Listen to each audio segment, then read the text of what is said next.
الحمد للہ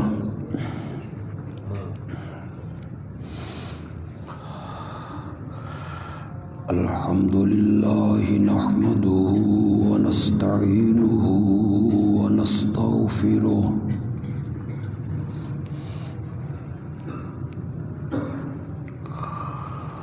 ونعوذ باللہ من شرور انفسنا ومن سیئات اعمالنا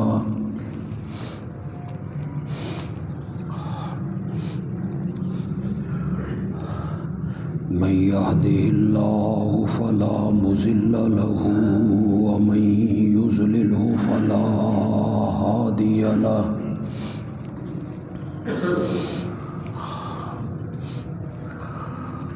وأشهد أن لا إله إلا الله وحده لا شريك له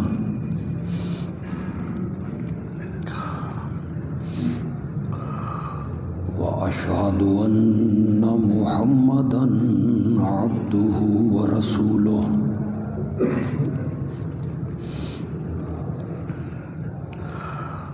أما بعد فأعوذ بالله من الشيطان الرجيم بسم الله الرحمن الرحيم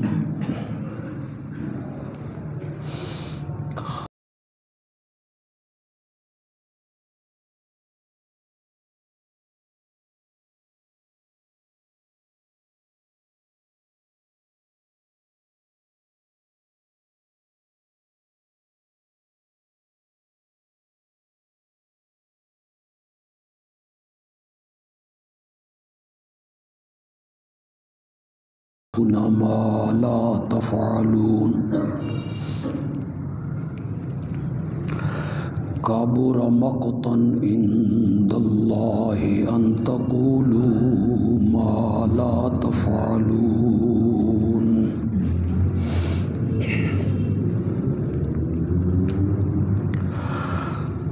زمین و آسمان کی ہر چیز شریکوں سے اللہ کی پاکی بیان کرتی ہے اور وہی ہے غالب و حکمت والا۔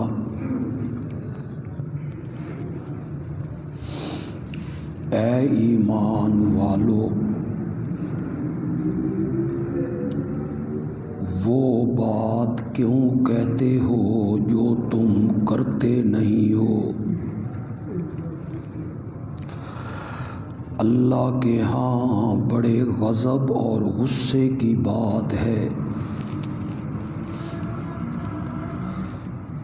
کہ تم وہ بات کہو جو تم کرتے نہیں ہو۔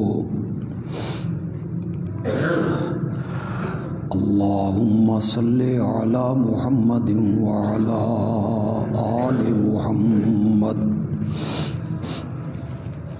کما صلیت علی ابراہیم وعلی آل ابراہیم انک حمید مجید۔ اللہم بارک علی محمد وعلی آل محمد کما بارکت علی ابراہیم وعلی آل ابراہیم انک حمید مجید۔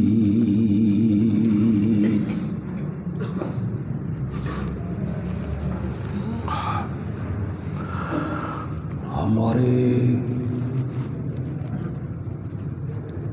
جمعے کے خطبات کا موضوع اور عنوان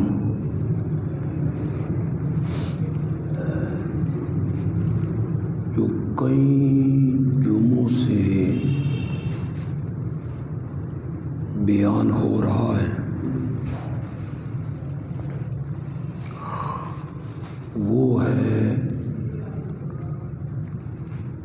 سیرت النبی صلی اللہ علیہ وسلم کا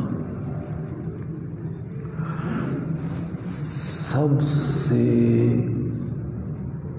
اہم پہلو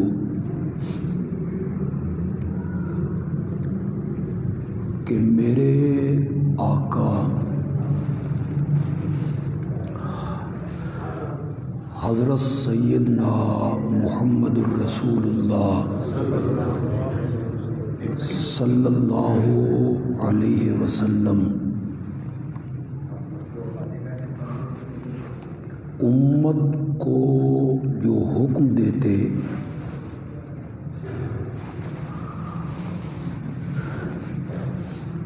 تو آپ اس سے بڑھ کر عمل کر کے دکھاتے تھے۔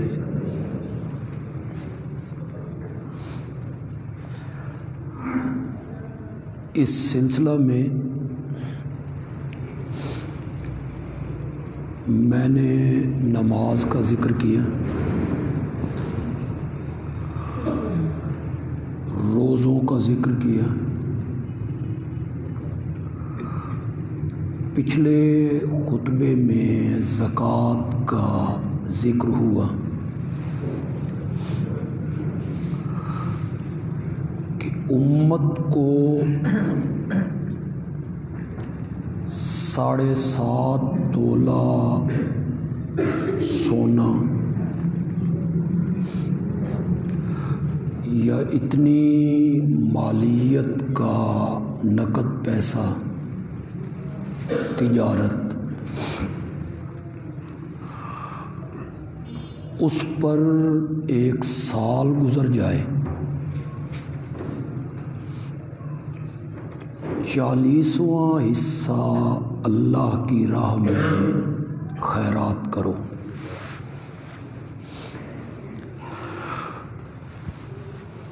مگر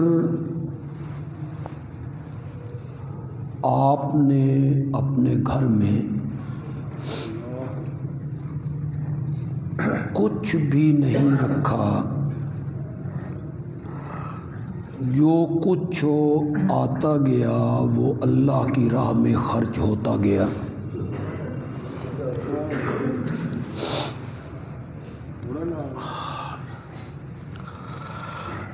آج اس موضوع کے جس حصے پر میں گفتگو کروں گا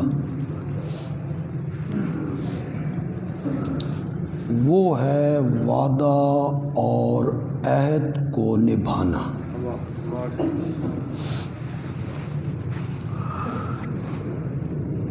جسے قرآن نے جگہ جگہ بیان کیا ہے،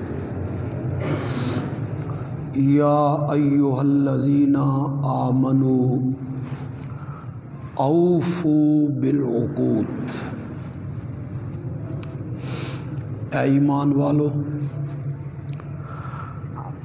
اپنے عقد و پیمان کو، عہد کو، وعدوں کو پورا کرو۔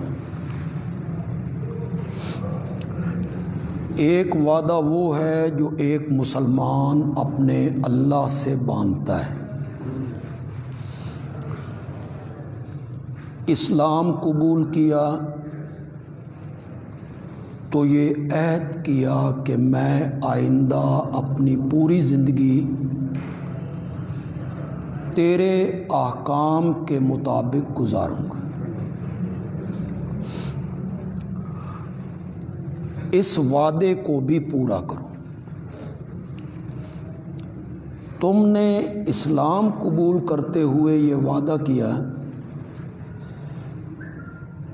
کہ میرے ہر حکم کو تم مانو گے، میری حلال کردہ چیزوں کو حلال سمجھو گے، حرام کردہ چیزوں کو حرام سمجھو گے۔ تو یہ وعدہ عہد و پیمان جو تم نے مجھ سے باندھ رکھا ہے اسے پورا کرو۔ اور اس کا ایک معنی یہ بھی ہے کہ ایک انسان جو دوسرے انسان سے عہد کرتا ہے، وعدہ کرتا ہے، کوئی معاہدہ کرتا ہے، تو اے مسلمانوں تم اس معاہدے کو، عہد کو، اقرار کو کیا کرو؟ پورا کرو۔ یہ جگہ جگہ میں کتنی آیتیں آپ کے سامنے پڑھتا چلا جاؤں۔ سورۃ مومنون 18ویں پارے کی ابتدا میں اللہ نے کہا قد افلح المؤمنون، مومن کامیاب ہو گئے۔ پھر اللہ نے مومنوں کی صفات کا ذکر کیا۔ یہ مومن کون ہے؟ نماز کا ذکر کیا، زکوٰۃ کا ذکر کیا، پاک دامنی کا ذکر کیا، پھر کہا والذین ہم لاماناتہم وعہدہم راعون، مومن لوگ وہ ہیں جو امانتوں میں اور عہد و پیمان کی راعون پاسداری کرتے ہیں، امانت میں خیانت نہیں کرتے اور عہد و پیمان باندھ کر اس عہد و پیمان کو توڑتے نہیں۔ ایک جگہ پہ کہا کہ عہد و پیمان کو پورا کرو، اس لیے کہ عہد و پیمان کے بارے میں کل اللہ کے ہاں تم سے سوال ہوگا، تم سے پوچھا جائے گا۔ تو جگہ جگہ عہد و پیمان، اقرار، وعدہ، عہد جو ایک مسلمان دوسرے مسلمان سے باندھتا ہے، بلکہ مسلمان کا لفظ میں نے صحیح نہیں بولا، جو ایک انسان دوسرے انسان سے باندھتا ہے، چاہے وہ کافر ہو، یہودی ہو، عیسائی ہو، جو عہد، پیمان، وعدہ، اقرار تم نے کسی سے باندھ لیا ہے، اس وعدے کو کیا کرو؟ پورا کرو۔ چنانچہ ایک بڑی مشہور حدیث ہے، میں صرف اشارہ کر دیتا ہوں، آپ سب کے ذہن میں ہوگی۔ میرے آقا نے فرمایا منافق کی 3 علامتیں ہیں۔ اس کی پہلی علامت یہ ہے کہ جب بولتا ہے تو جھوٹ بولتا ہے۔ اب جھوٹ بولنا مومن کی شان نہیں، مومن کی شان سے بعید ہے جھوٹ بولنا۔ ہمارے عربی میں ایک مقولہ ہے السلطان لا یکذب، بادشاہ جھوٹ نہیں بولتا۔ اس کا کیا مطلب ہے کہ جو بادشاہ ہے وہ جھوٹ نہیں بولتا؟ ہمارے بادشاہ تو بولتے ہی جھوٹ ہیں۔ اس کا معنی نفی لیاقت کی ہے۔ السلطان لا یکذب، بادشاہ کو مناسب نہیں کہ وہ اپنے عہدے کو دیکھے، کس جگہ پہ وہ بیٹھا ہوا ہے، اس کو لائق نہیں ہے کہ اتنے بڑے عہدے پر بیٹھ کر وہ کیا بولے؟ جھوٹ بولنا مومن کا شیوا نہیں، یہ کس کا شیوا ہے؟ منافق کا۔ ہمارے ہاں جھوٹ بولا جاتا ہے رسماً، رواجاً، یعنی بعض اوقات کوئی ضرورت نہیں ہوتی اس جھوٹ بولنے کی، ایک تو ہے کوئی مجبوری آ گئی ہے، جان کا خطرہ پڑ گیا ہے، بلا وجہ لوگ جھوٹ بول رہے ہیں۔ میں کئی دفعہ جب سفر پہ نکلتا ہوں تو ڈرائیور کو راستے میں فون آیا، میں جا رہا ہوں راولپنڈی، اسے فون آیا تو وہ اس فون والے کو کہہ رہا ہے میں لاہور جا رہا ہوں۔ میں حیران پریشان، بھئی آپ سفر میں ہیں، اس کو کہیں میں سفر میں ہوں، اگر چھپانا ہی ہے تو کہو میں سفر میں ہوں یار۔ کوئی توریہ کر لو، لیکن بلا وجہ یا آپ راول پنڈی رہے ہیں اور اس کو کہہ رہے ہیں کہ میں، ہمارے ہاں اس طرح جھوٹ بولے جاتے ہیں، جبکہ جھوٹ بولنے کی جو بدبو ہے اس سے فرشتے کئی میل دور بھاگ جاتے ہیں۔ آپ نے منافق کی علامت بتائی کہ جب بولتا ہے تو جھوٹ بولتا ہے، دوسری علامت منافق کی بتائی کہ وہ امانت میں خیانت کرتا ہے۔ اس کے پاس کوئی امانت رکھوائی جائے تو اس میں کیا کرتا ہے؟ خیانت کرتا ہے۔ ہم سب کو اپنے گریبان میں جھانکنا چاہیے، مجھے بھی آپ کو بھی، کہ کیا ہم امانتوں میں دیانت سے کام لیتے ہیں؟ کہیں یہ وصف ہمارے اندر بھی تو نہیں پائی جاتی؟ منافق کی دوسری علامت یہ ہے کہ وہ امانت میں خیانت کرتا ہے، اور منافق کی تیسری علامت یہ ہے کہ جب کوئی عہد و پیمان اور وعدہ کرتا ہے تو وہ اس وعدے کی خلاف ورزی کرتا ہے، اس وعدے پہ پورا نہیں اترتا۔ یہ مشہور حدیث ہے۔ ایک روایت میں چوتھی خصلت کا بھی ذکر آیا، صرف ایک روایت میں آپ نے فرمایا جب جھگڑتا ہے تو گالیاں بکتا ہے۔ کوئی جھگڑا ہو گیا، تو میں ہو گئی، تو تکار ہو گئی،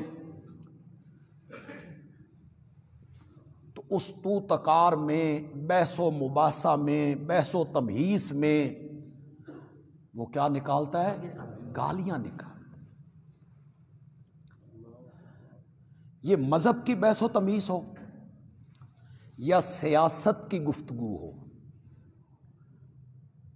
ممبر و محراب کی گفتگو ہو، جو مذہب کے حوالے سے اختلافی کوئی بات کی جاتی ہے تو اس میں گالی نکالنا، بد زبانی کرنا، اوچھے الفاظ استعمال کرنا، دوسروں کی کردار کشی کرنا، کسی کے بزرگوں کے نام بگاڑنا۔ ویسے قرآن نے کسی کے بھی نام بگاڑنے سے کیا کیا ہے؟ منع کیا، کسی کا نام نہ بگاڑو۔ اور پھر ایک بزرگ کا، جو ایک مسلک کا بزرگ ہے، عالم ہے، اس کے نام کو بگاڑنا یہ مومن کا شیوا نہیں ہے، یہ کس کا شیوا ہے؟ منافق کا شیوا ہے۔ آج ہماری سیاست کتنی گندی ہو گئی۔ اب ہم جب پارلیمنٹ کی وہ گفتگو سنتے ہیں جو مختلف ممبران اپنے اپنے فور پہ کرتے ہیں تو سر شرم سے جھک جاتا ہے۔ بعض اوقات بندہ پریشان ہو جاتا ہے کہ یہاں عورتیں بیٹھی ہیں، خواتین ہیں، اور انہیں خواتین کا بھی حیا اور شرم ہو نہیں، ایسے ذو معنی جملے بولیں گے اخلاق سے گرے ہوئے۔ تو یہ شریعت نے منافق کی علامت بتائی، مومن کی یہ علامت نہیں ہے۔ مومن بولتا ہے تو قرآن نے کہا ادفع باللتی ہی احسن، ادفع باللتی ہی احسن۔ اللہ اکبر، ہے یہ بڑا مشکل کام۔ ایک بندہ برائی کر رہا ہو، ایک بندہ کردار کشی کر رہا ہو، ایک بندہ گالیاں بک رہا ہو، اس کے مقابلے میں اچھائی کرنا آسان نہیں ہے۔ ادفع باللتی ہی احسن، قرآن نے اپنے نبی کو حکم دیا کہ برائی کا بدلہ بھی کس سے دو؟ اچھائی سے۔ گالیوں کا جواب گالیاں نہیں ہوتا، بلکہ اچھے الفاظ سے ان کو جواب دو۔ تمہارے دلائل جو ہوں وہ مضبوط ہونے چاہیے۔ ادع الی سبیل ربک بالحکمت والموعظۃ الحسنہ، حکمت کا معنی ہے مضبوط دلائل، موعظۃ الحسنہ کا معنی ہے کہ داعی جو ممبر پہ بیٹھا ہوا ہے اس کے دل میں سامعین کے بارے میں شفقت کا جذبہ، اس کے دل میں شفقت کا جذبہ کہ میں نے کوئی بات سمجھانی ہے، اللہ کرے یہ بات سمجھ۔ عہد و پیمان کے متعلق قرآن نے حکم دیا، میرے نبی کے ذریعے حکم دیا، عہد باندھو، پیمان باندھو، وعدہ کرو، اقرار کرو، چاہے جس سے بھی کرو، مسلمان سے کرو یا کسی کافر سے تمہارا عہد و پیمان ہو جائے، اس کی خلاف ورزی نہیں کرنا، اس وعدے کو کیا کرنا ہے؟ پورا کرنا۔ وعدے کی خلاف ورزی کرنا مومن کی شان نہیں، یہ منافق کا وتیرہ ہے۔ آج باتیں بہت ہوتی ہیں، حقوق کی باتیں بھی لوگ بڑی کرتے ہیں، حقوق انسانی، لیکن جب عمل کا وقت آتا ہے کرتا ہے کوئی عمل؟ باتیں تو بڑی ہوتی ہیں، جمہوریت، اکثریت، جمہوریت، اکثریت، جس طرف اکثریت ہو جائے ان کو اقتدار دیا جائے۔ اور جب الجزائر میں مسلم قوتیں اسی جمہوریت کے تحت سامنے آ جاتی ہیں تو پھر وہ ساری باتیں ختم ہو جاتی۔ جمہوریت کی بات بڑی کی جاتی ہے، اکثریت، اور وہی اکثریت جب مصر میں برسر اقتدار آ جائے تو اسے ماننے کے لیے کوئی تیار نہیں ہوتا۔ یہ ہے قول و عمل میں تضاد، اور میرے نبی کی سیرت کا سب سے اہم پہلو یہ ہے کہ میرا نبی جو کہا کرتا تھا اس پہ عمل کر کے دکھایا کرتا تھا۔ سب سے نمایاں پہلو سیرت کا یہی ہے۔ قول کے غازی تو بڑے ہیں آج، عمل کے غازی کتنے ہیں؟ آئیے میں تاریخ اسلام کے ایک دو واقعات آپ کے سامنے رکھتا ہوں۔ میرے آقا حضرت محمد الرسول اللہ صلی اللہ علیہ وسلم بدر کے لیے نکلے، مکے سے حذیفہ بن یمان غائبانہ اسلام قبول کر کے دونوں باپ بیٹا مدینے کے لیے نکل کھڑے کہ مدینے چلتے ہیں۔ مسلمان جو ہو گئے ہجرت کرتے ہیں، مدینے جا کے رہیں۔ عین اس موقع پہ ابو جہل کا لشکر مکے سے نکل کے بدر کی طرف آ رہا ہے مسلمانوں سے مقابلہ کرنے کے۔ ابو جہل کے لشکر نے حذیفہ بن یمان کو، باپ بیٹا دونوں کو گرفتار کر لیا۔ کہاں جا رہے ہو؟ مدینے۔ ان کے دل میں آیا کہ یہ مدینے جائیں گے تو ہمارے خلاف تلوار اٹھائیں گے، مقابلے میں آئیں گے۔ انہوں نے انہیں گرفتار کیا، ہم تمہیں نہیں چھوڑیں گے۔ انہوں نے کہا ہم لڑنے کے لیے نہیں جا رہے، ہم تو مدینہ جا رہے ہیں نبی اکرم صلی اللہ علیہ وسلم کی زیارت کرنے، آپ سے ملاقات کے۔ اس نے کہا پھر وعدہ کرو کہ تم ہمارے مقابلے میں تلوار سونت کے نہیں آؤ گے، عہد کرو، وعدہ کرو۔ حضرت حذیفہ نے، باپ بیٹا دونوں نے ابو جہل سے یہ وعدہ کر لیا۔ انہوں نے اس وعدے پر، اس شرط پہ انہیں چھوڑ دیا کہ تم ہمارے خلاف تلوار سونت کے نہیں آؤ۔ یہ جب مدینہ کے قریب آئے اور نبی اکرم صلی اللہ علیہ وسلم سے ملاقات ہوئی تو وہ تو جنگ کے لیے نکل کھڑے ہوئے تھے۔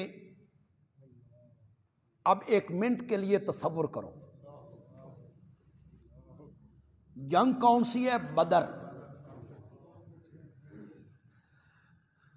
جس کے متعلق میرے نبی نے فرمایا اللہ نے بدر کے میرے 313 صحابہ کو جھانک کے دیکھا اور پھر فیصلہ کیا، اعملوا ما شئتم قد غفرت لکم، جو دل میں آئے کرتے رہو، میں نے تمہیں معاف کر دیا، میں نے تمہیں معاف کر دیا۔ جنت ان کے لیے واجب ہو گئی۔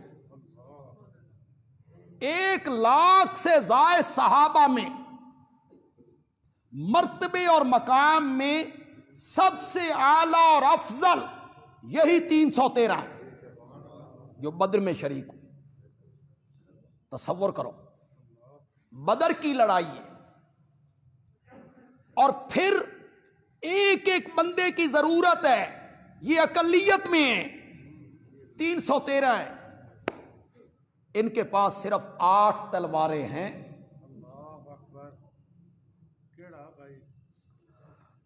ان میں ساؤنڈ نہیں دینا. کیوں یار؟ ذرا پڑھو یار، اعوذ باللہ من الشیطان. شیطان بڑا حرامی ہے بھائی.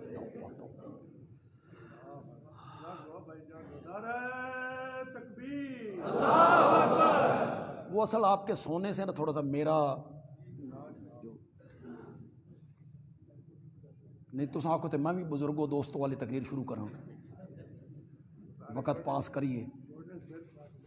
آپ ذرا میری طرف توجہ رکھیں گے تو انشاءاللہ نیند نہیں آئے گی. انشاءاللہ توجہ میری طرف رکھیں.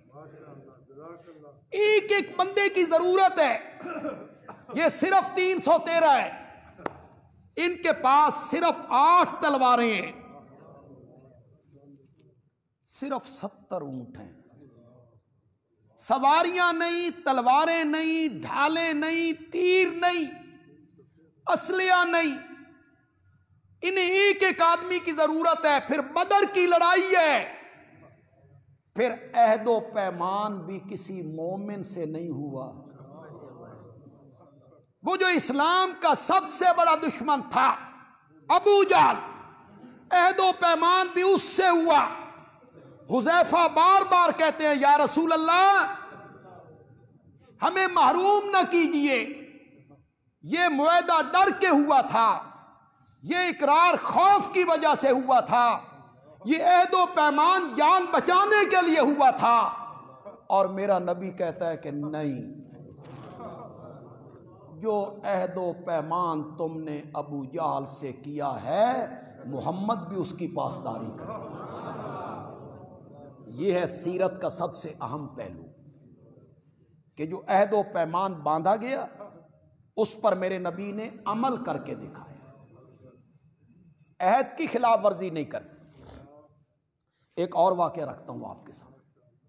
خیبر کا محاصرہ کر لیا ہے میرے نبی نے. یہود خیبر کے اندر ہیں، قلعے کے اندر ہیں، اور مسلمان قلعے کے باہر ہیں. محاصرہ کر رکھا ہے مسلمانوں نے. یہودیوں کا ایک چرواہا جو کرائے پر بکریاں چراتا ہے، مختلف لوگوں کی بکریاں وہ چرانے کے لیے لے جاتا ہے. کئی دنوں سے وہ دیکھ رہا تھا کہ باہر محاصرہ ہو گیا ہے، اندر ہمارے سردار ہیں، چودھری ہیں.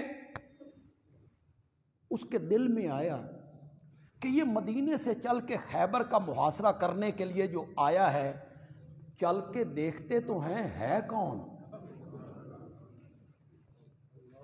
یہ اس دن بکریوں کو ہانکتا ہوا ادھر آ گیا جدھر مسلمان ہیں. اس نے پوچھا تمہارا سربراہ کون ہے؟ وہ محمد عربی صلی اللہ علیہ وسلم کہاں ہیں؟ صحابہ نے کہا وہ خیمہ دیکھ رہے ہو؟ اس خیمے میں. تو حیران ہو گئے. ہمارے سرداروں کو للکارنے والا، مدینے سے لشکر کشی کرنے والا، ایک معمولی خیمے میں، ایک معمولی خیمے میں. نبی پاک تو مختصر سا خیمہ گاڑ لیتے تھے. وہ ایک لطیفے کی بات ہے کہ آپ خیمے میں تھے، ایک صحابی جن کی طبیعت میں تھوڑا سا مزاح تھا، یعنی مزاح کر لیا کرتے تھے طبیعت میں، تو وہ خیمے کے دروازے پہ آیا. اس نے کہا یا رسول اللہ اندر آ سکتا ہوں؟ آپ نے فرمایا آ جاؤ. اس نے کہا جی پورا آ جاؤں؟ یعنی اتنا چھوٹا خیمہ تھا کہ اس نے تھوڑا سا مزاح کیا آپ سے کہ سارا آ جاؤں، یعنی میں خیمہ چھوٹا ہے. تو یہ چرواہا اس نے کہا وہ مسلمانوں کا سپہ سالار اس خیمے میں ہے، وہ سیدھا میرے نبی کے خیمے میں آئے، کہنے لگا آپ کی دعوت کیا ہے؟ اللہ جب کسی کی حالات بدلنے لگتے ہیں، ہدایت کے فیصلے کرتے ہیں، اسے کلوں سے نکال کر میرے محمد کے قدموں میں لے آتے ہیں۔ اس کی قسمت جاگ اٹھی، کہتے ہیں دعوت کیا ہے آپ کی؟ آپ نے فرمایا دعوت میری انتہائی مختصر ہے، لا الہ، اس کائنات میں اللہ کے سوا الہ کوئی نہیں، معبود کوئی نہیں، کوئی ایسا نہیں جس کی عبادت کی جائے، کسی میں یہ وصف نہیں کہ وہ کسی کی غائبانہ پکار سن سکے، کسی کی یہ صفت نہیں کہ وہ مشکل حل کر سکے، حاجت پوری کر سکے، نفع نقصان اس کے ہاتھ میں ہو، وہ اس کے حالات سے واقف ہو، یا وہ سجدے کے لائق ہو، یا وہ نظر و نیاز کے لائق ہو۔ یہ ساری صفتیں، خوبیاں اور کمال اور اوصاف صرف عرش والے کے لیے ہیں۔ لا الہ الا اللہ۔ آپ کہ میں اللہ کا نبی ہوں، یہ اتنا سیاہ رنگ کا ہے کہ اس کا اصل نام بھی تاریخ میں باقی نہیں رہا، اسود، اسود، آگے رائی، رائی چرواہا، انتہائی کالا رنگ ہے۔ بدن کی ساخت ایسی ہے کہ پسینہ نکلتا ہے تو اس میں سے بدبو اٹھنے لگتی ہے۔ کہتے ہیں اگر میں اسلام قبول کر لوں اور آپ کی دعوت کو مان لوں، آپ نے فرمایا پھر میں تجھے اپنے گلے سے لگاؤں گا، تیرے پچھلے گناہ اللہ معاف کر دے گا۔ اس نے کہا آپ ایک فوج کا سالار اور اللہ کا نبی، اور مجھ جیسا آدمی جس کے بدن سے بدبو اٹھتی ہے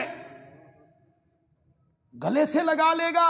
فرمایا ہاں، جس دین کی دعوت میں دیتا ہوں اس کو جب کوئی قبول کر لے تو سفید اور کالے کی کوئی تمیز باقی نہیں رہتی ہے، پھر حسن ظاہری نہیں ہوتا، پھر حسن باطن کا ہوتا ہے۔ اس نے کلمہ پڑھا، مسلمان ہو۔ اس نے کہا اب میں نے کیا کرنا ہے؟ ذرا میری بات کو غور سے سنی، میں کوئی تنقید نہیں کر رہا ہوں لیکن سمجھانے کے لیے کہہ رہا ہوں۔ اب میں نے کیا کرنا ہے؟ آپ نے فرمایا نمازاں پڑھ، نفل پڑھ، تسبیح ہاتھے چلائے، زکوٰۃ دے، بیت اللہ جا، ہر سال عمرہ کیتا کر۔ اب میں نے کیا کرنا ہے؟ نماز، روزہ، حج، زکوٰۃ، عمرہ، تسبیح، کچھ نہیں بتایا میرے نبی نے۔ میرے نبی نے فرمایا یہ جو بکریاں ہیں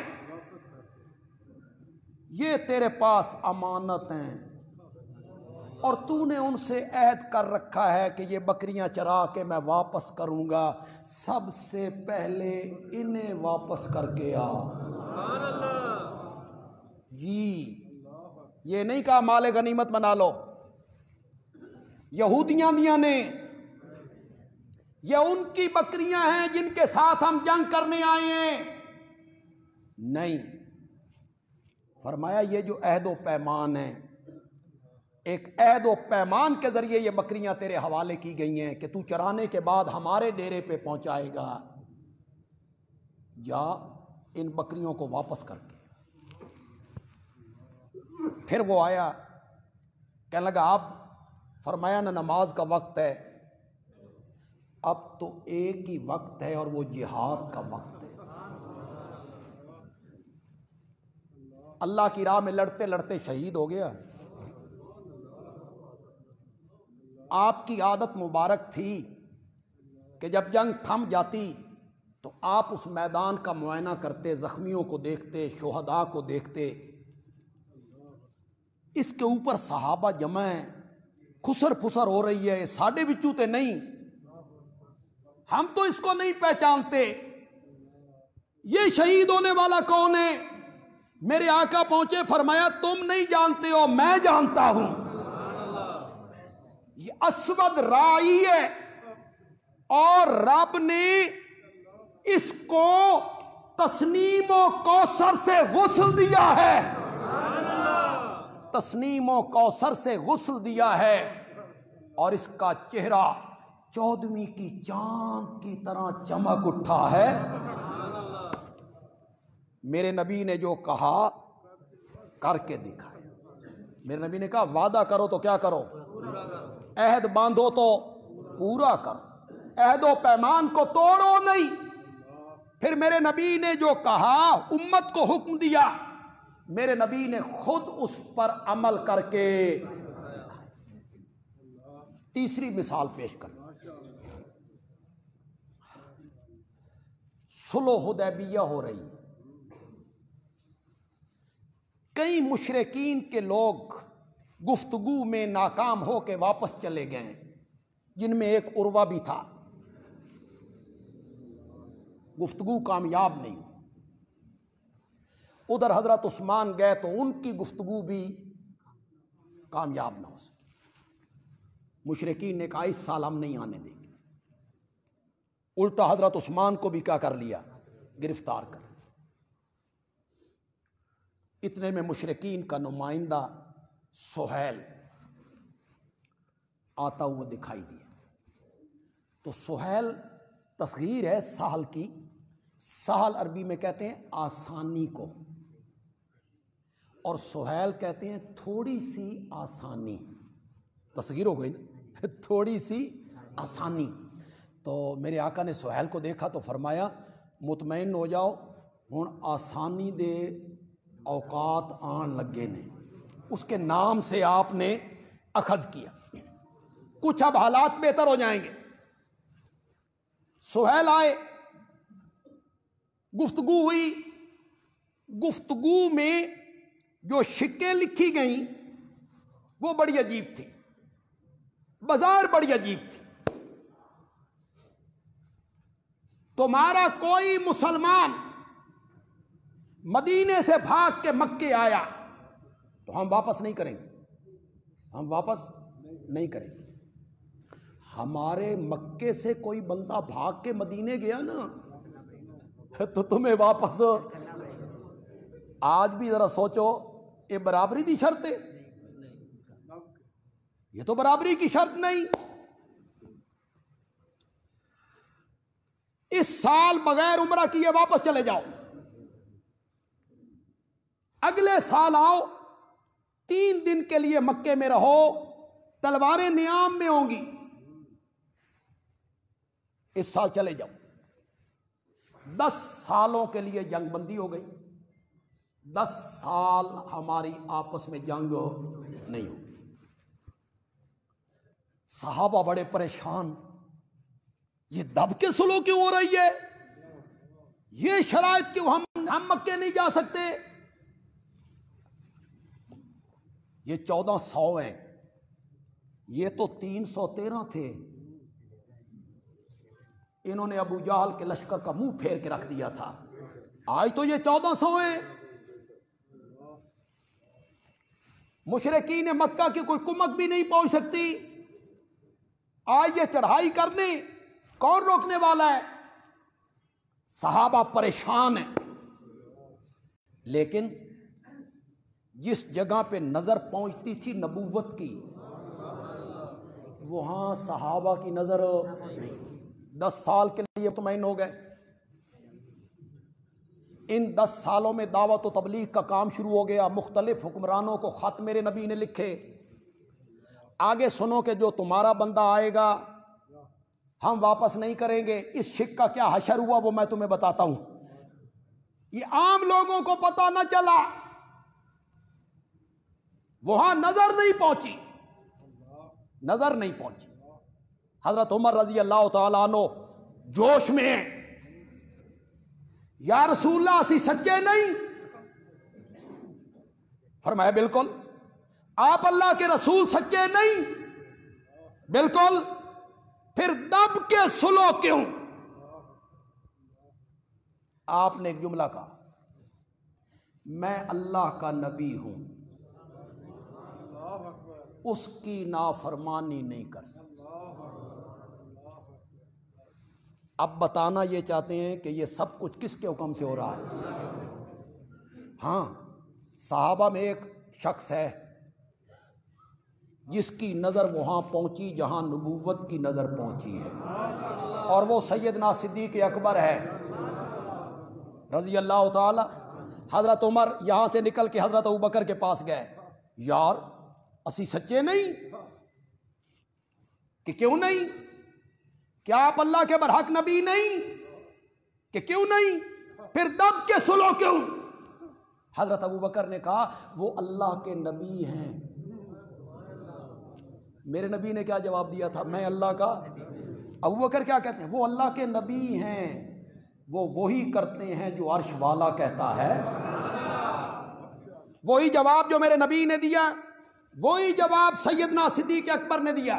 صحابہ اتنے پریشان تھے کہ جب واپسی کا ارادہ ہوا، معاہدہ ہو گیا، تو آپ نے فرمایا جانور ذبح کرو، احرام کھولنا ہے، چٹی تو بھرنی ہے کہ ہم پہنچ نہیں سکے، احرام کھولنے کے لیے جانور اپنے ذبح کرو۔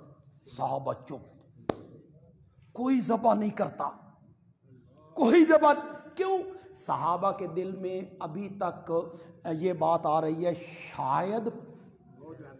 شاید ہو جائے، شاید کوئی راستہ نکلے۔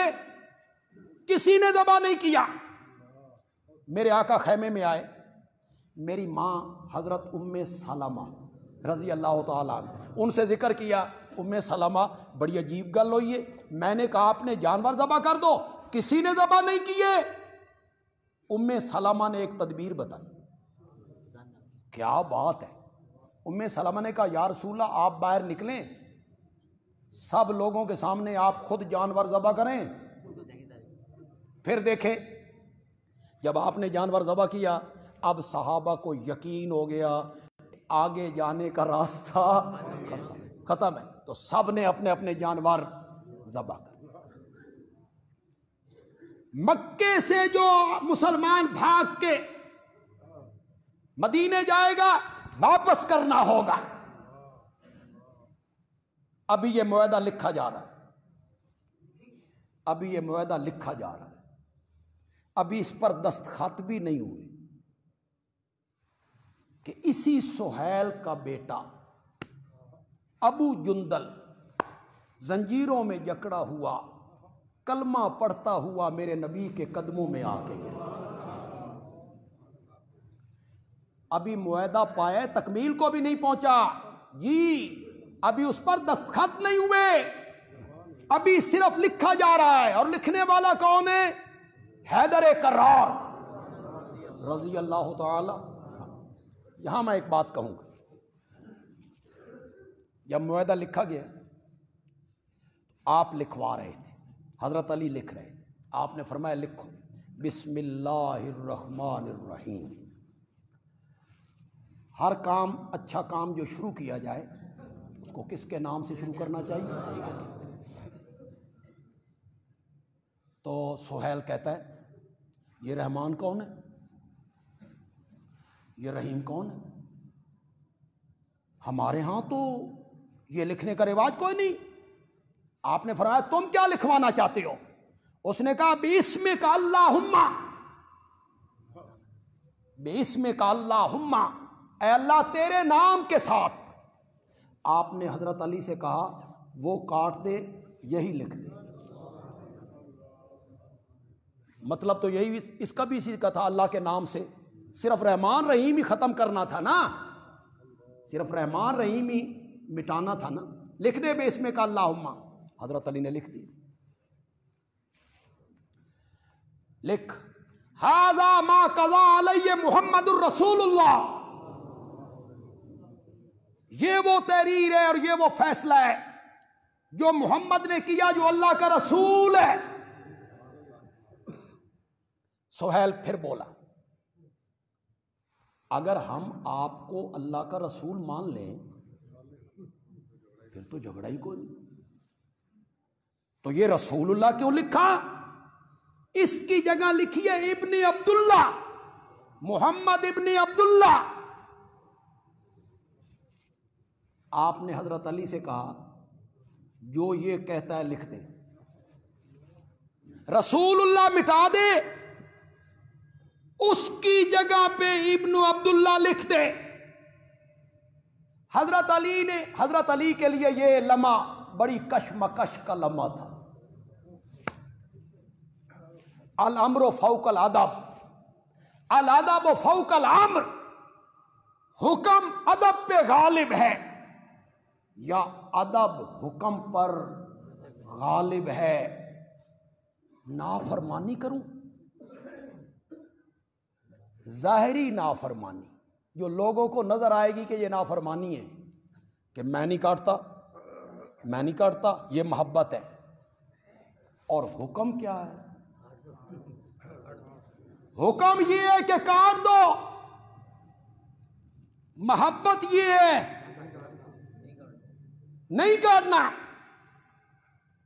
بس تھوڑی سی کشمکش ہوئی اور حضرت علی پر محبت کا غلبہ آیا اور انہوں نے کہا یا رسول اللہ، جس علی کے ہاتھوں نے محمد کے ساتھ رسول اللہ لکھا ہے وہ ہاتھ کٹ سکتے ہیں، رسول اللہ کو مٹا نہیں سکتے. میں نے نہیں مٹانا. کسی نے اس طرف توجہ نہیں کی ہوگی، میں آج توجہ دلا رہا ہوں. رب کا معاملہ آیا تو حضرت علی نے رحمان کاٹ دیا. وہاں نہیں اڑے نا، وہاں نہیں اڑے کہ میں نہیں کاٹتا. اور جب میرے نبی کی محبت کا معاملہ آیا تو وہاں اڑ گئے. اسی لیے کہتے ہیں با خدا دیوانہ باشو با محمد ہوشیار. میں نے نہیں کاٹنا. میں کہتا ہوں حیدر کرار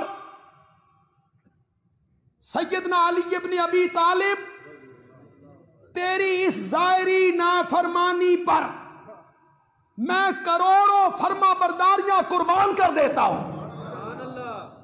کروڑوں فرما برداریاں قربان ہے تیری ظاہری نافرمانی پر. آپ کہتے ہیں کاٹ دے، وہ کہتے ہیں میں نے نہیں کاٹا. میرے مقتدی کتنے باذوق ہیں، تھوڑا سا ان کا امتحان لیتے. کہتے ہیں کہ خطابت ذرا چھپ کے بات کرنا، پردہ ڈال کے، اور سامعین اس پردے کو ہٹائیں. سامعین کے چہرے بتائیں کہ یہ سمجھ گئے کہ خطیب کہنا کیا چاہتا ہے. یہ سمجھ گئے کہ خطیب کہنا کیا چاہتا ہے. سمجھو گے؟ زور سے بولو، ذرا زور سے بولو. پھر سمجھ آ گئی تو سبحان اللہ کہو گے. بندیال بھی کہتا ہے یہاں قلم بھی ہے، یہاں دوات بھی ہے، یہاں کاغذ بھی ہے. قلم بھی، کاغذ بھی، دوات بھی. حضرت علی نے میرے نبی کی یہ بات ظاہری طور پہ نہیں مانی. وہاں تو قلم بھی نہیں تھا. پتہ نہیں سمجھو کہ نہیں سمجھو. وہاں تو دوات بھی نہیں تھی، وہاں تو کاغذ بھی نہیں تھا. وہاں تو میرے نبی نے کاغذ اور قلم صرف منگوایا تھا. اور جواب میں جس نے کہا تھا ہمیں کسی تحریر کی ضرورت نہیں، حسبنا کتاب اللہ،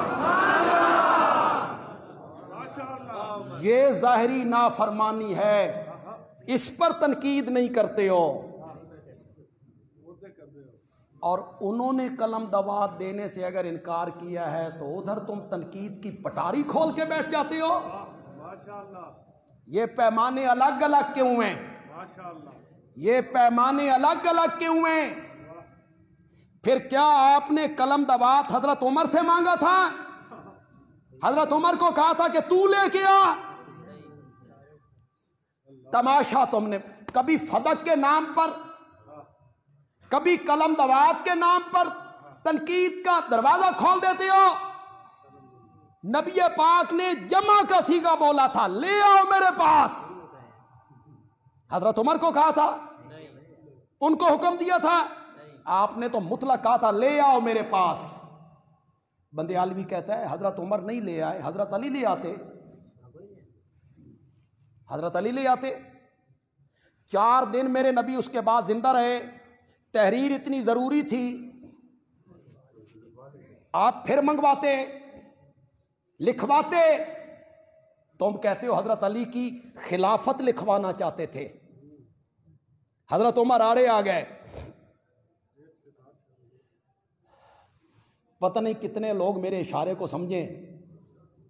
ادھر تم کہتے ہو کہ حج سے واپس آ رہے ہیں، خم غدیر پر خطبہ دیا، حضرت علی کے ہاتھ کو پکڑ کے بلند کیا اور کہا من کنت مولا فعلی مولا، یہ خلافت کا اعلان تھا۔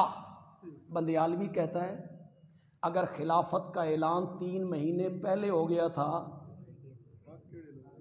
تو آج یہ تحریر لکھوانے کی ضرورت کیوں پیش آئی؟ معلوم ہوتا ہے پہلے اعلان ہو۔ اس سے انکار کرو، اس سے انکار کرو۔ جو مولا کے لفظ سے تم خلافت ثابت کرتے پھرتے ہو، جس کا میں مولا اس کا علی مولا۔ عام میں جو عربی جاننے والے لوگ ہیں یہ شدھ بدھ رکھتے ہیں، کسی لغت کی کتاب نے مولا کا معنی خلیفہ لکھا ہے؟ کسی کتاب میں مولا کا معنی امام؟ مولا کے لفظ سے خلافت، مولا کے لفظ سے امامت، مولا کے لفظ سے جانشینی۔ بندیالوی کہتا ہے خلافتاں، خلافتاں من کنت مولا ہو فعلی مولا، انہاں نال ثابت نہیں ہوندیاں، خلافت ثابت ہوتی ہے۔ مرو ابا بکر فلیصلی بالناس، ابو بکر کو کہو میرے مصلی پہ کھڑے ہو کے لوگوں کو نماز پڑھائے۔ خلافت اس طرح ثابت ہوتی ہے، امامت اس طرح ثابت ہوتی ہے۔ ابو جندل جکڑا ہوا زنجیروں میں میرے نبی کے قدموں میں آ گیا، اس نے اپنے زخم دکھائے، مجھے کس طرح تشدد کا نشانہ بنایا گیا۔ سہیل نے کہا اس معاہدے کے تحت اسے واپس کرو۔ آپ نے فرمایا حال تحریر مکمل نہیں ہوئی۔ اس نے کہا میں نہیں جانتا۔ آپ نے فرمایا حال دستخط نہیں ہوئے۔ اس نے کہا میں نہیں جانتا، اسے واپس کرنا ہوگا اس شک کے تحت۔ اور میرے نبی نے کہا ابو جندل میری مان، تو اپنے باپ کے ساتھ واپس چلا جا، اللہ تیرے لیے آسانی کا راستہ ضرور نکال دے گا۔ میں حیران ہوتا ہوں ابو جندل کی اطاعت رسول پر، کیا بات ہے۔ اس نے کوئی دوسری بات، صحابہ کی طرف دیکھا ضرور، واپس چلا گیا۔ ابو بصیر مکے میں ایک مومن ہے، وہ ہجرت کر کے آ گیا مدینے، پیچھے سے 2 بندے آ گئے، مکے والوں نے بھیجے واپس کرو۔ آپ نے کہا ابو بصیر میں نے معاہدہ کیا اور میں معاہدے کا پابند ہوں، تمہیں واپس جانا ہوگا۔ اس نے کہا یا رسول اللہ جس طرح میں چھوٹ کے آیا ہوں یہ مجھے پتہ ہے، آپ پھر مجھے ظالم درندوں کے حوالے کرتی ہیں؟ فرمایا میں معاہدے کا پابند ہوں۔ ان دو بندوں کے ساتھ ابو بصیر کو واپس کر دیا۔ راستے میں ایک جگہ پہ رکے، ان میں سے ایک بندے سے ابو بصیر کہتا ہے یار تیری تلوار بڑی خوبصورت ہے، اس کی نیام بھی بڑی خوبصورت ہے، تو ذرا میں دیکھنا چاہتا ہوں۔ اس پاگل نے کہا ویکھ۔ ابو بصیر نے تلوار نکالی، گردن قلم کر دی۔ دوسرا بھاگتا ہوا مدینے آ گیا، یا رسول اللہ میرے ایک بندے نے اس مار چھڑے۔ اتنے میں ابو بصیر بھی آ گئے۔ نبی پاک کی گفتگو سے ابو بصیر نے سمجھا کہ مجھے واپس کریں گے، تو وہ وہاں سے بھاگ کے ساحل سمندر پہ چلا گیا۔ ابو بصیر اس نے وہاں ڈیرا لگا لیا ساحل سمندر پہ۔ ابو جندل کی سنو، ابو جندل کو گرفتار کر کے پھر زنجیروں میں جکڑ کے ایک جگہ پہ بند کر دیا گیا، ایک نگران مقرر کیا۔ ابو جندل نے نگران کو تبلیغ شروع کر دی، وہ بھی مسلمان ہو گیا۔ انہاں دوواں نو پھر قید کر دیتا گیا، ایک تیسرا بندہ مقرر کر دیتا گیا، دوواں نے پھر تبلیغ شروع کی تھی، تیسرا بھی مسلمان ہو گیا۔ ادھر ابو بصیر جو ساحل سمندر پہ آیا نا، تو یہی راستہ تھا مشرکین مکہ کا شام جانے کا تجارت کے لیے۔ ابو بصیر ان کے قافلوں کو روکتا، مال ان سے لے لیتا، انہیں بھگا دیتا۔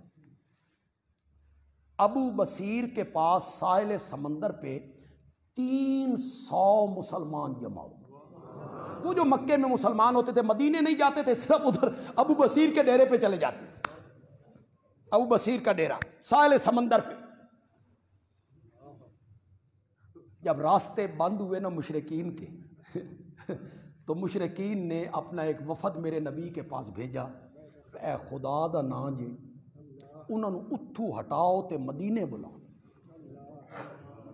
نبی پاک نے فرمایا دیکھا جو شرط انہوں نے لگائی تھی آج اسی شرط سے وہ خود پیچھے ہٹ گئے، کہ جو مسلمان وہاں مکے میں ہوتا وہ بھاگتا ابو بصیر کے پاس آ جاتا۔ میرے عرض کرنے کا مقصد یہ تھا، میری ساری تقریر کا خلاصہ یہ نکلا کہ میرے نبی جو کہتے تھے کر کے دکھاتے۔ میرے نبی نے کہا عہد پورا کرو، وعدے پورے کرو، اقرار پورے کرو، جو عہد کسی سے باندھو چاہے کافر ہی کیوں نہ ہو، عہد و پیمان کی پابندی کرو۔ میرے نبی نے جو کہا تھا وہ میرے نبی نے کر کے دکھایا۔ انشاءاللہ درس قرآن 18 بلاک میں آج بھی ہوگا، میں خود درس دوں گا انشاءاللہ۔ مغرب کے بعد تمام حضرات جو پہلے پہنچتے ہیں اور دوسرے شائقین حضرات بھی وہاں آنے کی کوشش کریں جی۔ وما علینا الا البلاغ المبین۔